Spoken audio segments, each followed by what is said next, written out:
ரஷ்ய எழுத்தாளர் Leo Tolstoy 1828 ஆண்டு மத்திய ரஷ்யாவில் பிறந்தவர். இவர் தனது 16 வயதிலேயே சிறுகதைகளை எழுதி எழுத்துலகில் அடியெடுத்து வைத்தவர்.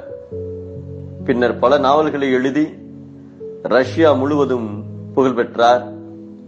1869 ஆண்டு இவர் வெளியிட்ட போரும் அமைதியும் என்ற நாவல் இவருக்கு உலக புகழ் பெற்று தந்தது. அதில் போரின் கொடூரங்களை வெளியுலகத்திற்கு எடுத்துரைத்தார். மனித நேயத்துடன் வாழ வழிகாட்டினார்.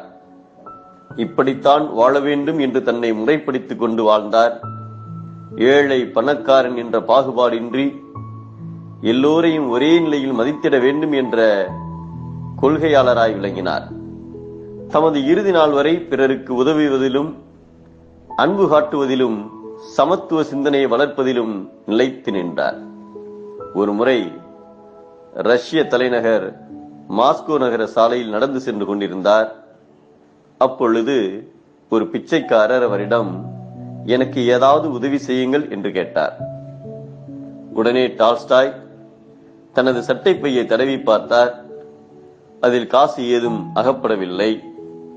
பின்னர், தம்பி, என்னிடம் காசு இல்லையே என வருத்தத்துடன் கூறினார்.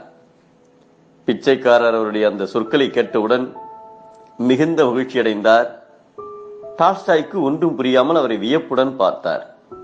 பின்னர், தம்பி, என்னிடம் காசு இல்லை என்றுதானே சொன்னேன், இதற்கு போய் இவ்வளவு மகிழ்ச்சி அடைகிறாயே, உன் மகிழ்ச்சிக்கு என்ன காரணம் என்று கேட்டார். அதற்கு அந்த பிச்சைக்காரர், ஐயா, என்னை இதுவரை யாரும் தம்பி என்று மதித்து ஒரு வார்த்தை கூட கூறியது கிடையாது. இப்பொழுதுதான் முதலில் அப்படிப்பட்ட ஒரு சொல்லை கேட்டுள்ளேன். அதனால்தான் அதை கேட்டவுடனே எனது சகோதரனை கண்ட மகிழ்ச்சி பேரிட்டது. எனக்கு நீங்கள் எதுவும் கொடுக்க வேண்டாம். என்னை தம்பி என்று அழைத்தீர்களே, அந்த இனிமையான சொல் ஒன்றே போதும், சென்று வாருங்கள் என்று அன்புடன் கூறினார். பிறரை பார்க்கும்போது முகமலர்ந்து இனிமையாக பார்த்து உள்ளத்தில் எழும் அன்பு உணர்ச்சியினால்